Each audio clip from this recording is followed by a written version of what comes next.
Well, yesterday, the president laid out his vision for the U.S. role in the Middle East, including a path to resolving the 63-year-long Israeli-Palestinian conflict. The president set off a firestorm, and Prime Minister Benjamin Netanyahu set off a firestorm of his own, expecting the president to effectively back off his statements that he wanted to see the pre-67 borders put into place.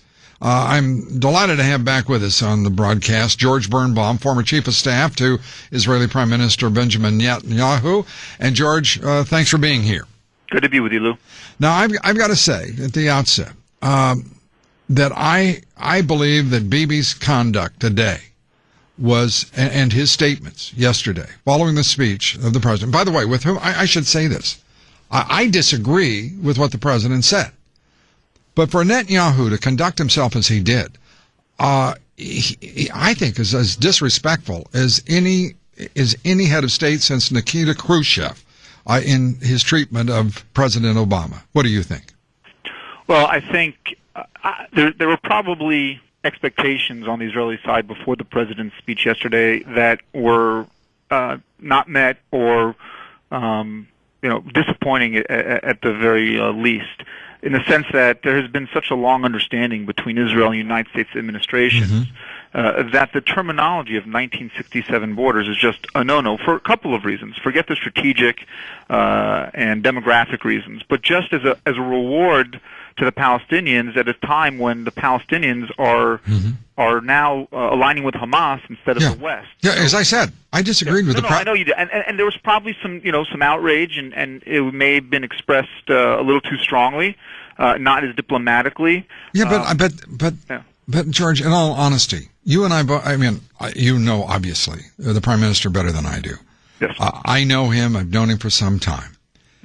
He's a man of considerable intellect and talent, political talent, and a considerable passion. So I understand all that. But he's also the Prime Minister of a sovereign state. Sure. And for him to treat the President of the United States like this, my question is, who in the hell does he think he is to speak to our president like that?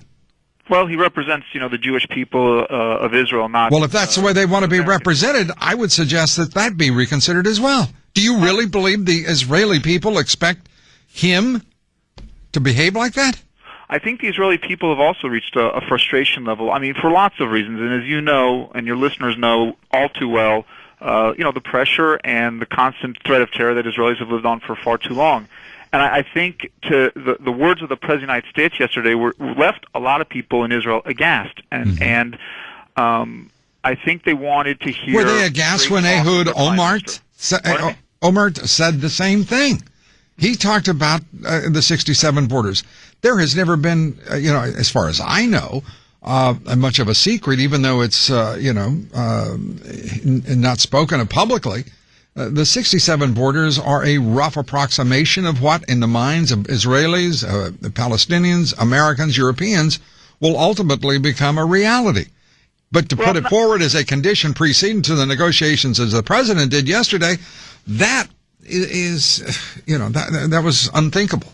Yeah, well, I think, to the Israeli public, the president's words yesterday were, as Mr. Netanyahu said, indefensible. I think the words of the prime minister after their meeting today in the White House, the words of the prime minister, in which he said, there were three basic principles that just had to be kept in order to move peace forward, were absolutely the correct things to lay out, because they were factual, they were emotional. It was the fact that the 67 borders, as they were, is indefensible militarily, demographically, theologically. The idea that we can't begin any sort of negotiation as long as Hamas is sitting at the table, and the idea of Palestinian refugees. I think the way he laid it out today after the meeting in the White House and the Oval Office was absolutely correct. I think yesterday was an emotional, visceral response. His referring to the president as his advancing his vision is basically delusional.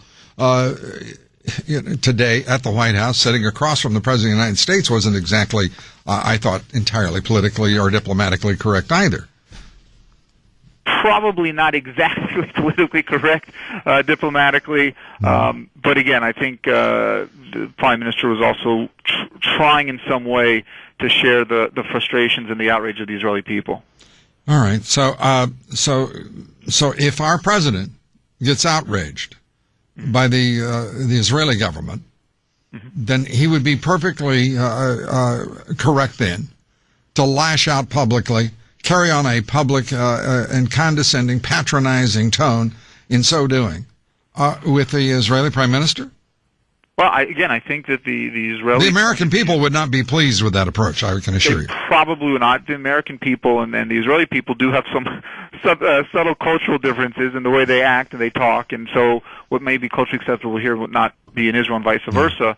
I think the president's words yesterday were taken with a large degree of outrage by many Israelis, not just the right wing in Israel, but most people, because it was a departure publicly from previous administrations, and also a reward to the Palestinians, which no one sees at this point as being deserved. And I remember,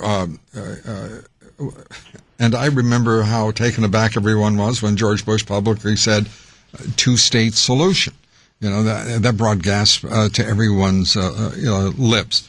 But the fact is, there should be very little here that is surprising or are just, frankly, noteworthy at this point in the process, because these are the very same folks and the very same attitudes and ideas that have been responsible for a protracted, if one can refer to a 63-year experience of a conflict between the Israelis and the Palestinians without resolution.